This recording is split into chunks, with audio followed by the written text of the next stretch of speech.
Bwana Yesu asifiwe. Mwanakondoo ameshinda.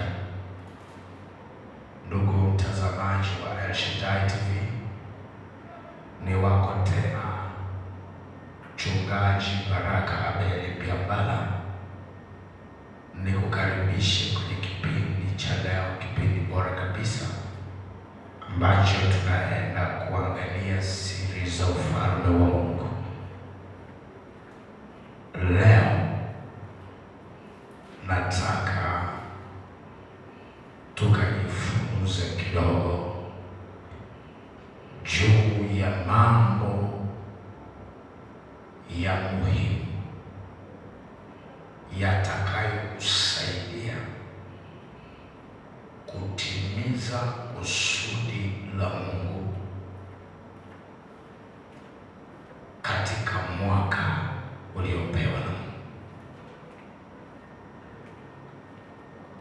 Mambo muhimu, mambo yatakayokusaidia kutimiza kusudi la Mungu katika mwaka. Tuombe. Bwana Yesu, pokea utukufu na heshima. Kila anayesikia na yaona, akili zake zifunguliwe apate kuelewa kusudi lako katika jina la Yesu Kristo. Na achilia damu ya Yesu kwenye fikra, kwenye moyo, ili kusudi lako kutupa maana hii likatimie. Naomba haya kwa jina la Yesu Kristo, amen. Kumbuka, tunaangalia mambo muhimu ya kuwa nayo yatakayokusaidia kutimiza kusudi la Mungu katika mwaka. Jambo la kwanza, mwaka ni lango. Mwaka ni lango, na katika kila mwaka Mungu ana agenda na wewe.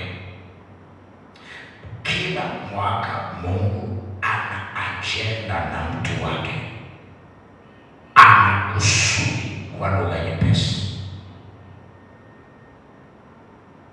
Na ili hilo kusudi liweze kutimia, kuna mambo lazima uyajue na uwe nayo na utembee nayo na uyaishi.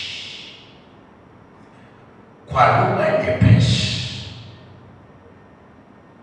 kuna wajibu wa Mungu na kuna wajibu wa kwako. Kwa lugha nyepesi nyingine, haki lazima iendane na wajibu. Haki ni wewe kutimiza kusudi la Mungu. Haki ni kile Mungu ameachia ndani ya mwaka kwamba ukipata, lakini wajibu wako ni kujua nifanye nini ili nipate hicho kitu Mungu ameniwekea kwenye mwaka. Kwa hiyo haki na wajibu vinaenda pamoja. Kile Mungu amekuandalia ni haki yako, lakini ufanye nini ili hicho alichokiandaa Mungu kije katika ulimwengu wa mwili, kiwe halisi kwako, ni wajibu wako. Mhubiri sura ya 3 mstari wa kwanza, neno la Bwana linasema, kwa kila jambo kuna majira yake na wakati kwa kila kusudi chini ya mbingu. Mwaka ambao Mungu anakupa neema kuingia, kuanza na kumaliza, kuna kuwa na jambo katika majira ya huu mwaka. Kuna kuwa na jambo Mungu ameliachia litokee, litendeke kwenye maisha yako katika nyakati ndani ya mwaka, nyakati tofauti tofauti ambazo Mungu anakuwa ameachilia, amekupa, kuna kuwa na kusudi linatakiwa litimie. Kwa lugha nyepesi, nataka nikwambie, Mungu ana ajenda na wewe katika mwaka anaokupa. Mungu ana kusudi. Lugha nyepesi, kuna jambo Mungu anataka litokee kwako katika mwaka husika. Bwana Yesu asifiwe. Haleluya. Kwa hiyo Mungu amemaliza. Yeremia anasema, nayajua mawazo ninayowawazia. Yeremia sura ile ya 29 anazungumza pale mstari ule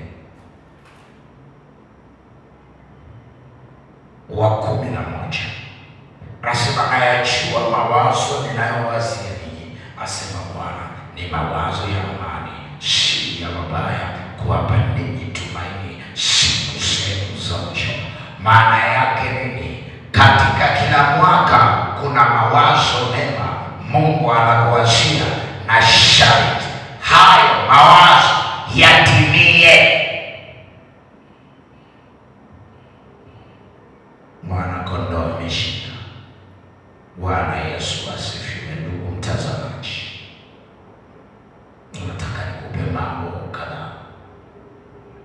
Session hii nikupe jambo moja, alafu session inayofuata tutaendelea na jambo lingine. Mambo ya muhimu. Jambo la kwanza kabisa ambalo unatakiwa uwe nalo ili kusudi la Mungu litimie, ili ajenda ya Mungu itimie kwenye maisha yako, unahitaji namba moja, unahitaji rehema za Mungu. Hebu sema rehema za Mungu. Unahitaji rehema za Mungu.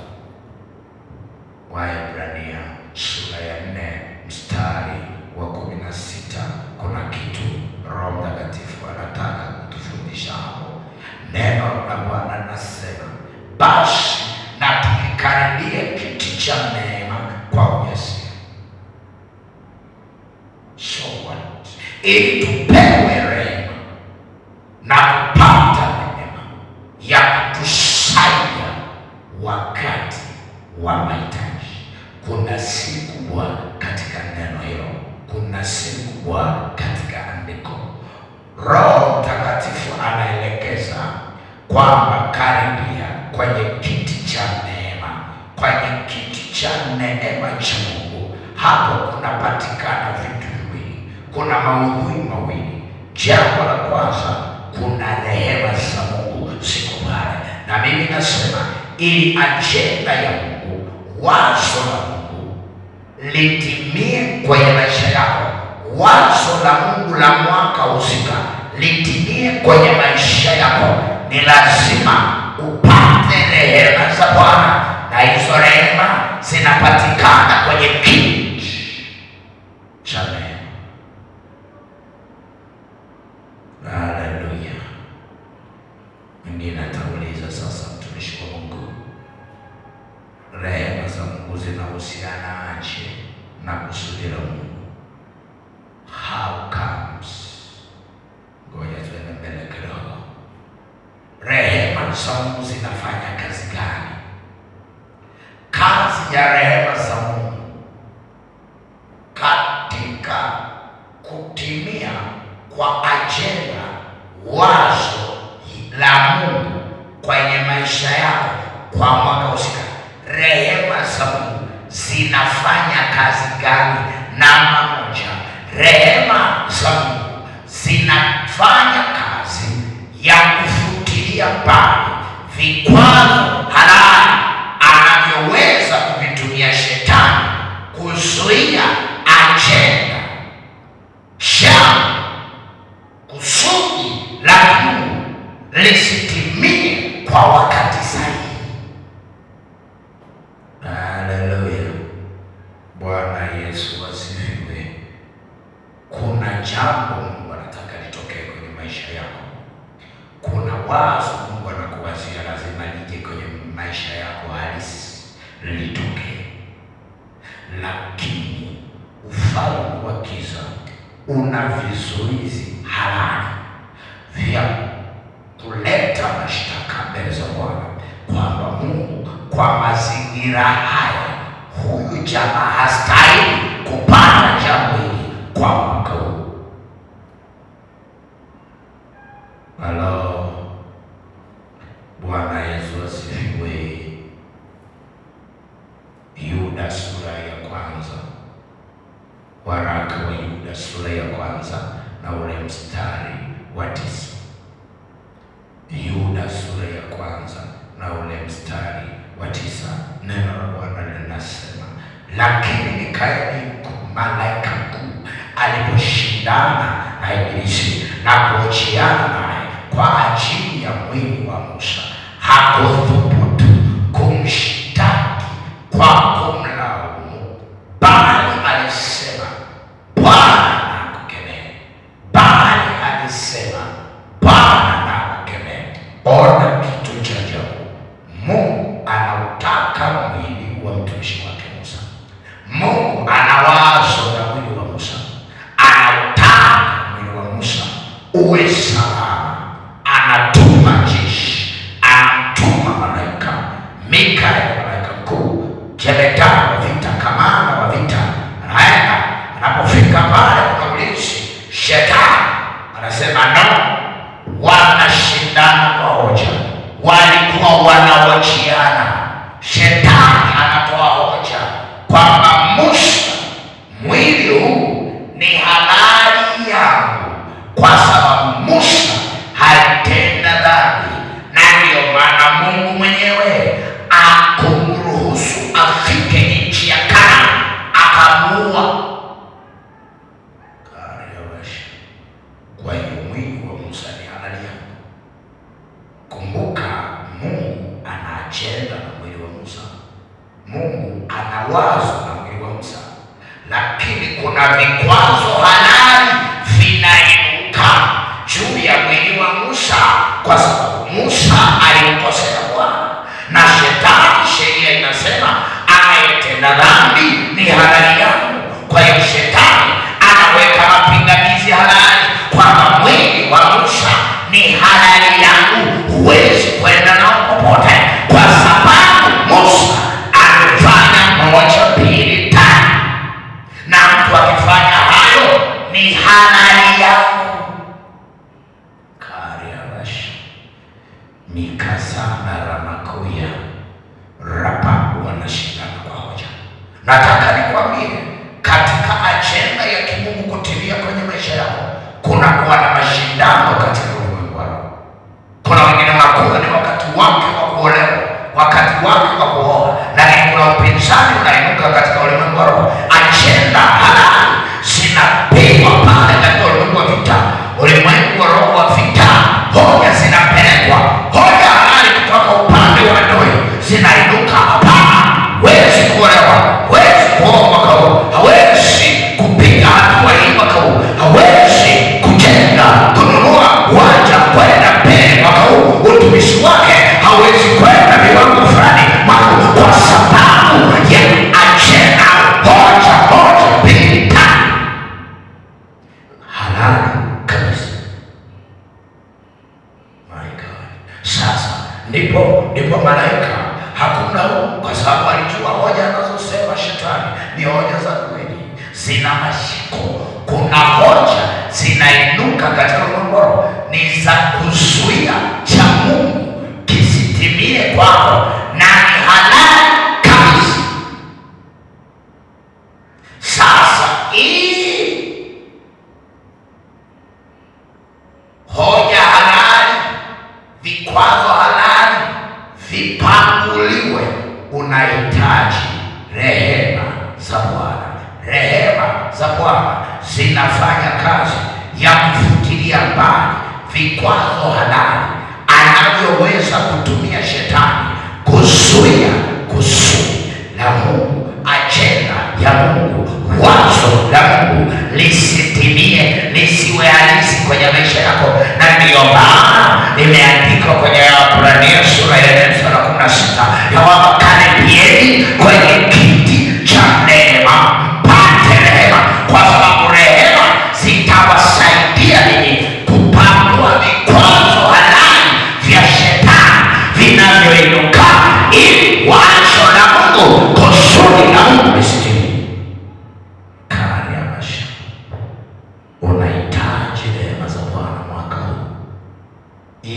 ajenda ya kimungu itimie. Nina uhakika Mungu amekusudia jambo kwenye maisha yako. My Lord, my King, I'm confident that God has an agenda in your life. God is having an issue this year in your life, and it must happen. Lakini kuna vikwazo halali, ndio maana unahitaji rehema za Bwana, rehema za Bwana, rehema za Bwana. Pokea rehema za Bwana kwa jina la Yesu. Sogea kwenye kiti cha rehema, tafuta rehema za Bwana, zitafutia mbali vikwazo. Mwaka jana ulitenda dhambi, uliteleza, hukujua umekosea mahali. Shetani anatumia hiyo hoja kwenda kwenye mahakama ya Mungu, kwamba huyu hawezi kuvushwa mwaka huu. Asubuhi Kariamando, wakati ratiba ya Mungu ni mwaka huu, lazima kusuditie. Kazi ya pili ya rehema za Mungu katika kutimiza ajenda, wazo, kusudi la Mungu kwa wakati kwenye maisha yako. 2, rehema hutengeneza mazingira ya Mungu na jeshi lake lote kuwa upande wako. My King, my Lord, Bwana, rehema za Bwana zikiwa juu yako zinatengeneza mazingira ya Mungu na jeshi lake kuwa upande wako. Bwana akiwa upande wetu, ni nani aliye juu yetu? Bwana akiwa kinyume nasi, nini kitatendeka kwenye maisha yetu? Bwana Yesu asifiwe. Haleluya, haleluya.